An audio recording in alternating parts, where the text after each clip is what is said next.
महाराष्ट्र के अघाड़ी मोर्चा के नेताओं पर राहु काल भारी पड़ता नजर आ रहा है। एक ओर जहां शिवसेना के नेताओं की संपत्ति जब्त हो रही है, वहीं दूसरी ओर उनके सहयोगी दल एनसीपी के नेता जेल भेजे जा रहे हैं।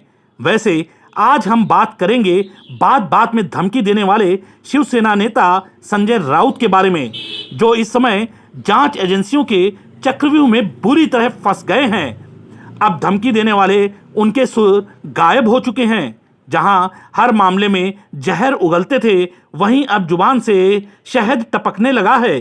चेहरे पर हवाइयां उड़ती नजर आ रही हैं। और ऐसा हुआ क्यों है, ये हम आपको बताते हैं।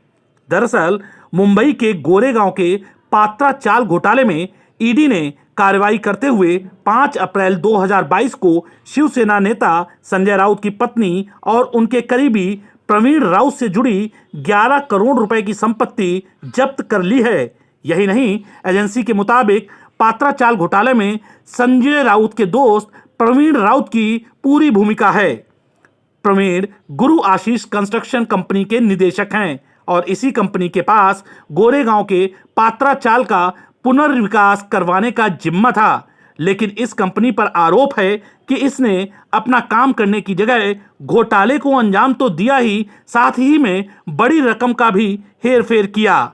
संजय राउत की पत्नी भी इन्हीं हेरफेर के पैसों से खरीदी गई संपत्ति के कारण ईडी की रडार पर हैं। दरअसल Maharashtra housing area development authority यानी महाडा की 47 एकड़ जमीन पर 672 किराएदार रहते थे। इन्हीं 672 किराएदारों के पुनर्वास के लिए पात्रा चाल परियोजना के तहत चाल के विकास का काम प्रवीण राउत की कंपनी को सौंपा गया। कॉन्ट्रैक्ट के तहत 47 एकड़ पर जो बिल्डिंग बनने वाली थी, उसके 672 फ्लैट चाल के किराएदारों को दिए जाने थे और 3000 फ्लैट एमएसडीए यानी महाड़ा को हैंड ओवर करने थे। और बाद में जो जमीन बचती उसे बेचने और विकसित करने के लिए भी अनुमति लेना जरूरी था। चाल विकास के कॉन्ट्रैक्टर में सब चीजें तय थीं। बस गड़बड़ तब शुरू हुई जब कंपनी ने ना तो इस जगह का विकास किया और ना ही किराएदारों को मकान दिए। यही नहीं, उसने महाड़ा को फ्लैट हैंड ओवर भी नहीं किए। आपको बता दें, इस केस की जांच ईडी ने तब शुरू की जब इस 1000 करोड़ के घोटाले की एफआईआर मुंबई पुलिस में दर्ज कराई गई।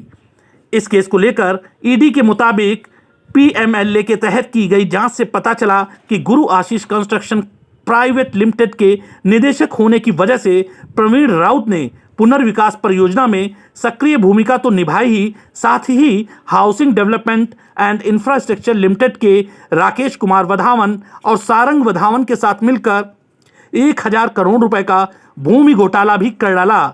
इस दौरान 672 किराएदारों और खरीदारों के हितों का सीधा नुकसान पहुंचाया गया।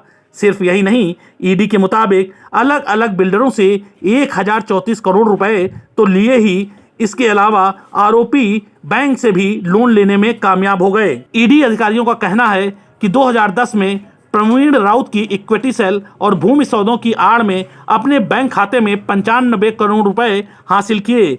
हालांकि उसकी कंपनी प्रोजेक्ट को पूरा नहीं कर सकी और उसकी कोई कमाई भी नहीं हुई। ईडी के मुताबिक एसडीआईएल कंपनी से प्रवीण राउत के खाते में 100 करोड़ रुपए ट्रांसफर किए गए। इसके बाद उसने ये पैसा अपने करीबियों के अकाउंट में ट्रांसफर कर दिया। 2010 में अपराध से जुड़ा ये पैसा संजय राउत की पत्नी वर्षा राउत के अकाउंट में भी आया।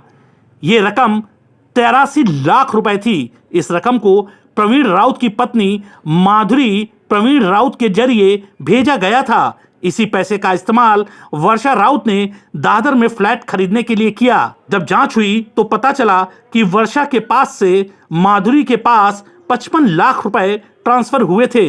इनके अलावा और भी कई संदिग्ध ट्रांजैक्शन थी। ईडी का कहना है कि खिम बीच के पास जो 8 प्लॉट हैं, वो भी वर्षा राउत और स्वप्ना पाटकर के नाम पर खरीदे गए हैं। स्वप्ना सुजीत पाटकर की बीवी है और सुजीत को संजय राउत का काफी करीबी माना जाता है। आपको बता दें कि इस भूमि घोटाले में ईडी लंबे समय से अपनी जांच कर रही है। 2 फरवरी 2022 को इसी केस को लेकर प्रवीण राउत को गिरफ्तार भी किया गया था और अब शुक्रवार को जो कार्रवाई हुई है उसमें 11 करोड़ की संपत्ति को भी ईडी ने जब्त कर लिया है। इसमें प्रवीण राउत के पालघर, सफल और पड़गा में जमीन और मुंबई के दादर के साथ अलीबाग के किहिम बीच में संजय राउत की पत्नी वर्षा राउत के प्लाट भी जब्त किए गए हैं। 10 साल पहले 50 लाख हमने कर्ज लिया था, उसके बारे में ईडी को बहुत अचानक इंटरेस्ट जाग उठा है और भारतीय जनता पार्टी के कुछ बंदर यहाँ है जो उछल रहे हैं हमारे नाम से। हाँ, बंदर जब क्या बोलते, बंदर जब दारू पीता है ना तो ज़्यादा उछलता है। मैं आपकी नशा उतार दूंगा। मेरा नाम संजय राउत है। किहिम बीच वाली संपत्ति में वर्षा राउत के साथ स्वप्ना पाटकर भी शामिल है।